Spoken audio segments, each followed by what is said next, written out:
Imam Ali as gave a timeless definition of true nobility when he was asked, "Who is a noble person?" He replied, "The one who does justice with the weak." This short yet profound statement is a complete philosophy of justice, ethics, and social responsibility. Most people associate nobility with wealth, appearance, manners, or high social rank, but Imam Ali reminds us that real nobility is measured by how we treat those who cannot defend themselves. When someone in power chooses to stand for the weak, to protect their rights, and to give them justice, then that person is truly noble. Without justice, nobility is just an empty claim, but when justice is applied especially in favor of the weak, it becomes the foundation of honor, dignity, and humanity. History shows us that the world has often ignored the voice of the powerless. The strong used their might for personal interests, and the weak were silenced.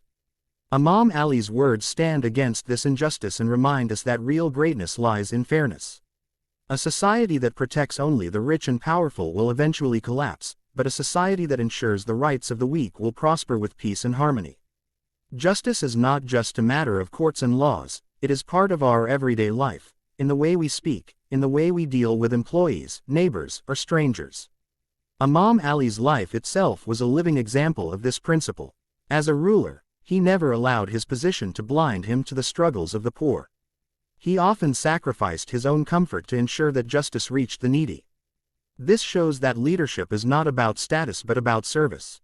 A true leader does not strengthen the strong further but uplifts the weak, creating balance in society. Today, in an age of inequality, corruption, and exploitation, these words of Imam Ali are more relevant than ever.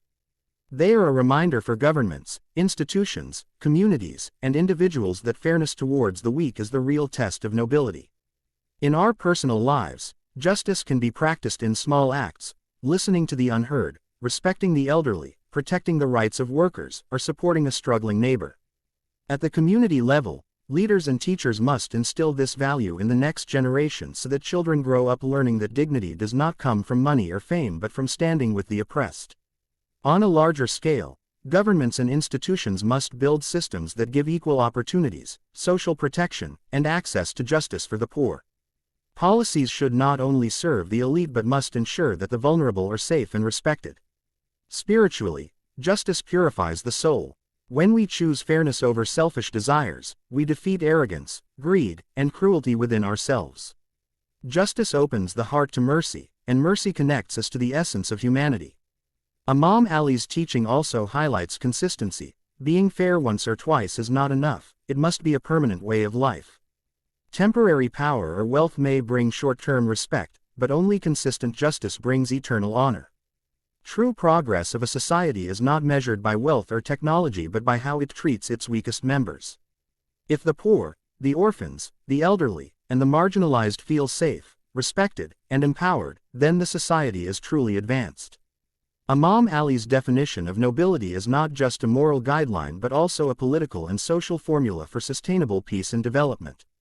For every individual, this teaching is a call to action. We must identify the weak around us, whether in family, community, or workplace, and make sure their voices are heard. Business owners should ensure fair wages, leaders should enact policies for social equality, and ordinary people should stand as allies of the oppressed. This is how true justice spreads. In conclusion, Imam Ali's words are more than wisdom, they are a roadmap for a just society.